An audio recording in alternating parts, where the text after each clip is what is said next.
ભોગાવદના સંત દાસી જીવન 18 ગુરુ થયા. ભીમસાહેબ બાપુએ નામ સ્મરણ આપ્યું, ભજન આપ્યું તો જીવણ બાપાને શાંતિ ન મળે. 18મા ગુરુ ભીમસાહેબ બાપુ મળ્યા તો શાંતિ નહીં. ગુરુ મહારાજને પત્ર લખ્યું કે ગુરુ મારા વારીનું વાડામાં પૂરું તો પત્ર જાય પરબારું ગુરુ મારા મનનું ના માને મમતાળું. જીવણ બાપાનું મન શાંતિ ન થાય. તેમના ગુરુ ભીમસાહેબ એકલસિંહ બાપાના અવતાર, જીવણ બાપા દાસી જીવણના અવતાર. તો આવા મહાપુરુષ સંતો જે થઈ ગયા છતાંય શાંતિ ન થયું. તો જીવણ બાપાની 18મા ગુરુ ભીમસાહેબ બાપા મળ્યા, નામ સ્મરણ આપ્યું, ભજન આપ્યું.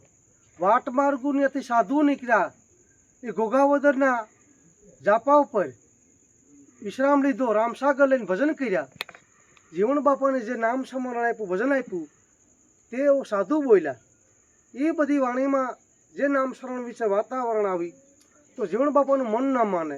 એટલે ગુરુ મહારાજ ઉપર સંદેશો લખ્યો કે ગુરુ મહારાજ વારીનું વાડામાં પૂરું તો પત્ર જાય પરવારું ગુરુ મારા મનનું ના માને મમતા.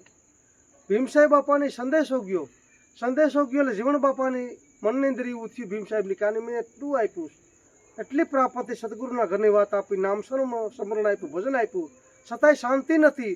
એટલે પોતે ઢોલિયા પાસેથી સંદેશો લઈ અને જીવણ બાપાની લખ્યો ભીમસાહેબે કે વાણી દ્વારા ભલામણ કરી કે જીવની ન્યા રાખ ન્યા વાગા તુરા ઝીલમિલ જોતું ન્યા જળહળે ને વર્ષે નરમો નુરા.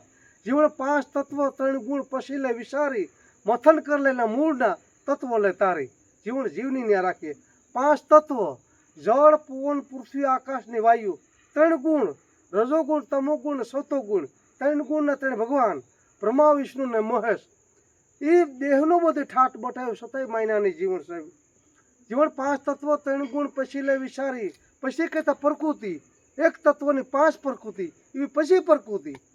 જીવણ 5 તત્વ 3 ગુણ પછી લે વિચારી મથન કર લેના મૂળના પછી તત્વની લે તારી. જીવની જ્યાં રાખી